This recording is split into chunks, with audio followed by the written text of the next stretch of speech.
unfortunately, I don't have any videos to show. We have made ecological river restoration on the Rhone, Mediterranean, Corsican basins one of the top priorities for our next program of measures. We have doubled the budget for ecological river restoration to make it over 400 million euros for the next 5 years. We have a wealth of experience, and I could have given you a patchwork of the type of river restoration we carry out on the basin, but I've decided to focus on our major river, the Rhone River, and to quote a press release that we made recently. I've entitled the presentation, "The Rhone River, a river with a fragilized but true ecological potential." Just to give you some characteristics of the river, of the catchment. The catchment is the size of a quarter of France. It's got a mean annual flow rate of about 1,700 cubics. A specific mean flow which is quite high for a river this size in France, 18 liters per second per square kilometer. It contributes to about 20% of the total flow reaching the Mediterranean Sea. It's over 800 kilometers long in total, and in France, nearly 550 kilometers. There are still some quite natural parts upstream. These are the blue ones, the blue ridges that you can see on the map, and it's much more heavily engineered downstream. Now, it's a privileged axis between Northern Europe and the Mediterranean Sea. There are some high stakes on the river, water abstraction, energy production, flood risks, and so forth. It's got a very rich natural, historical, and cultural heritage. The Rhone crosses some very beautiful cities. One main operator was given the concession for the Rhone in 1934. It's the Compagnie Nationale du Rhône. It had three main missions: irrigation, navigation, and hydroelectricity production, which would finance the first two missions. It contributes to about a quarter of the national hydroelectric power in France, which is about 3% of the national total. It's a set of 26 surface water bodies, including 19 heavily modified water bodies. And as you can see on the map, there are 20 big dams, large dams, which have been built, 19 of them being equipped with hydroelectrical power plants. Now, if you look on the drawing on the left, you will see how the Rhone looked like in the 18th century, a nice braided river with a typically wide catchment, floodplain, like we can see in many alpine, like it used to be in many alpine rivers. Through engineering, you can see that in 1980, before the construction of the dam, this is in Chautagne, so in the northeast of Lyon, it had already changed a lot.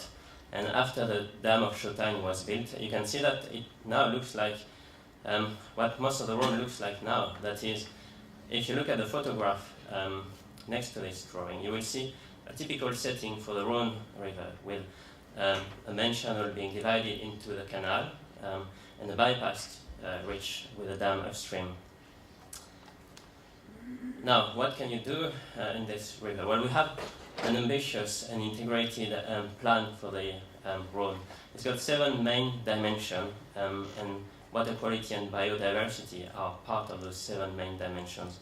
It's got a total budget of over 600 million euros, and about 90 million euros are dedicated to water quality and biodiversity.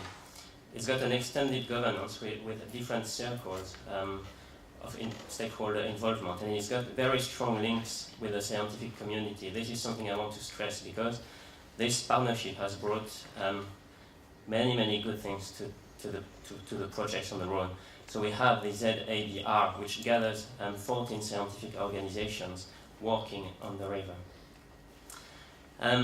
So if we look at ecological river restoration on the River Rhone, at the end of the 90s, some priority reaches, and you could talk of key biodiversity areas, were identified, and the restoration focused on 3 main components. So the restoration of oxbows, the increase of minimum flow rates in the bypassed reaches, and the restoring of fish migration. Now, over the period 1996 to 2012, over 26 oxbows were restored, and that is over 42 kilometers in total.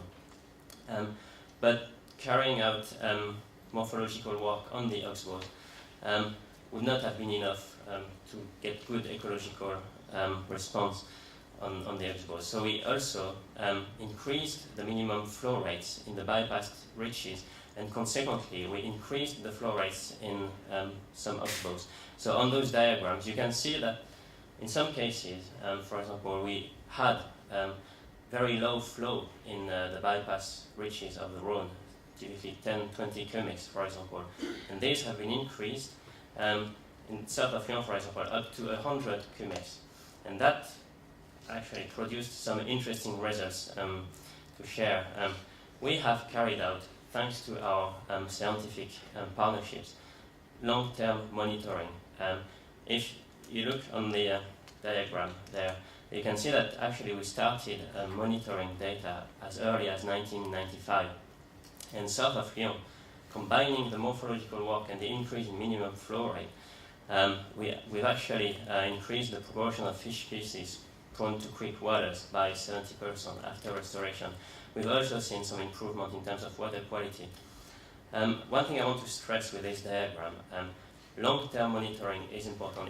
If you look at the data at the initial condition before restoration, we have 4 years, and what we try to get on the basin is at least to have 3 years of initial conditions, because with only 1 year, for example, sometimes it's difficult to actually properly assess the biological response of the restoration, of the river restoration. Of course, there are other ways of trying to assess that, but ideally what we say is we need at least 3 years of initial conditions.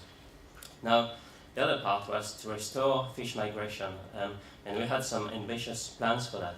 There are some emblematic species on the Rhône River, the apron, anguilla, the lamprey. We had a first plan in 1993 to 2003. It mainly focused on one species, the Mediterranean shad, and also we carried out data collection, monitoring. Following that, there was a second plan in 2004 to 2009, targeting more species, trying to regain more territories, going up to the river Ardèche. And now we have a current plan for 2010, well, up until next year, with many stakeholders involved, and a budget of 40 million euros. And we are now trying to regain territory up to the river Drôme. Now we have a project currently, very challenging project, how to define the good ecological potential of the Rhône River. The Rhône River is classed as a very, very large alpine river in the WFD topology. It's a project at the scale of the Rhône River, and first we carried out an inventory of all sites of ecological interest, so all oxbows, conferences, as was done at the end of the 90s, but looking at outside the priority reaches, what remains to be done? Where are still the sites of ecological interest? And after that, with all the stakeholders and scientists, we looked at all the measures that could still be done to have a significant effect on the ecological potential of the river without having any adverse effects on the specified uses. That's what we define by the maximum ecological potential. That's basically following the 2005 so-called alternative method of Praga, defined by the WFD. And once we have done that, so looking at all the possible measures to mitigate, how do you define the good ecological potential from that? Which are the measures from that pool of measures that we select to define the good ecological potential? Water body by water body and at the catchment scale. That's a very interesting project that we are doing now. Now, being part of a community of practice, well, the main strength of our basins is, as I mentioned, we have some experience in river restoration techniques on a wide range of rivers. Because we have very diverse catchment, we have been able to try actually quite many different techniques. And ONEMA is with us in that. And also some experience in terms of monitoring. We have a network of sites where we carried out ecological river restoration that are being monitored, and we follow that with ONEMA.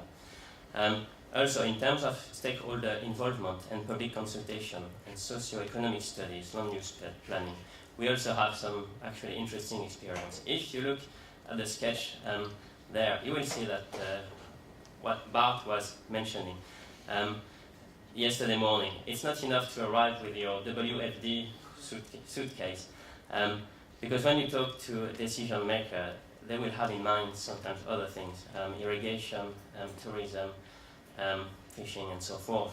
So how do you reconcile those two worlds? Well, we have produced a guide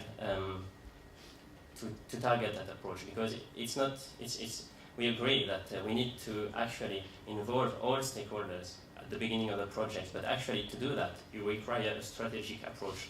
And for that, we produced that guide. Now, as was mentioned, one workshop was held in Lyon and co-organized with ACRR. What we found interesting, for example, for us was the sharing of innovative ways to communicate by producing videos, for example, that we do not have on our basins. I want to mention, to conclude, that there will be a possible side event for the next IS Rivers Conference in Lyon in 2015. The first IS Rivers Conference took place last year in Lyon. It was a very successful conference. And we would be happy to hold a side event for the next conference to this community of practice. And I thank you for your attention.